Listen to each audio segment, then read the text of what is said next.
Hello, I'm Brian, and welcome to Storytime. To celebrate Halloween, we're going to be reading short stories from Reddit. Sit back, relax, and try not to get too scared. The first story comes from r/short scary stories, posted by u/deleted. I hate it when my brother Charlie has to go away. I hate it when my brother Charlie has to go away. My parents constantly try to explain to me how sick he is. That I am lucky for having a brain where all the chemicals flow properly to their destinations like undammed rivers.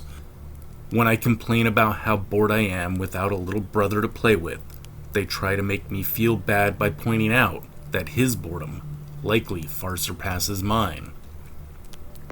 Considering he's confined to a dark room in an institution, I always beg for them to give him one last chance. Of course, they did it first. Charlie has been back home several times, each shorter in duration than the last. Every time, without fail, it all starts again. The neighborhood cats with gouged out eyes showing up in his toy chest. My dad's razors found dropped on the baby slide in the park across the street. Mom's vitamins replaced by bits of dishwasher tablets.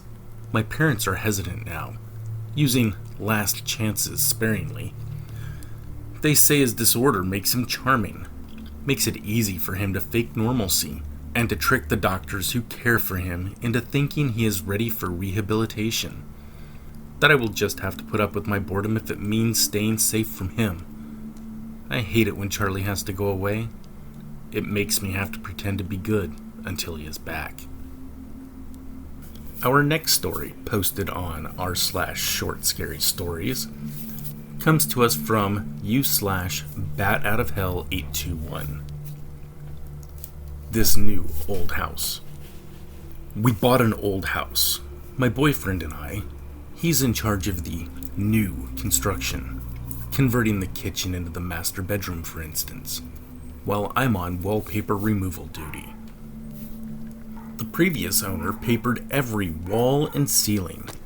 Removing it is brutal, but oddly satisfying.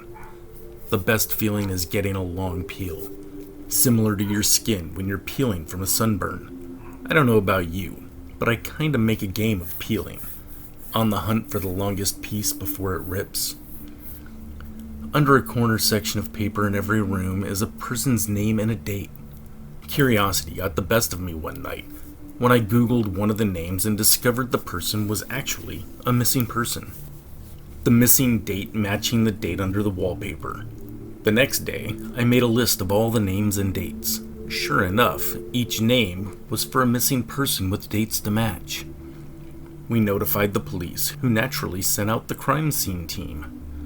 I overheard one tech say, "Yup, it's human." Human? What's human? Ma'am, where's the material you removed from the walls already? This isn't wallpaper you were removing. And our next story from r/short scary stories comes to us from u/ancient sodium. Alone with sister. Parents were gone the weekend, and I was alone with my sister. I was smoking weed and playing video games downstairs when I heard my sister scream. I bolted up the stairs into her room and saw her staring out the window.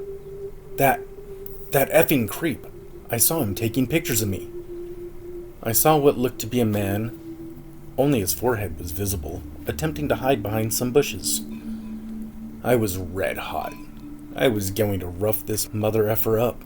I grabbed a baseball bat and rushed outside to the bushes and looked for him, but he was nowhere to be seen. I threw the bat in frustration. This creep got away. I was livid. That was when I noticed something lying on the ground. It was a photograph taken from inside of my sister's room, showing her fast asleep. Under the photo were the following words written in red pen. "You are next." I looked up in horror as I saw a bloody hand waving at me from my sister's room. And our final story from r/short scary stories comes to us from u/Crimsai.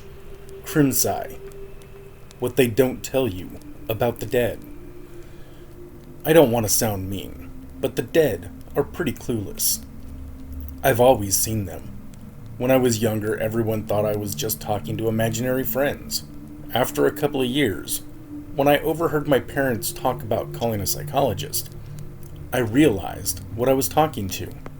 See, ghosts don't tend to realize they're dead. And they don't look like in the movies. They look just like us.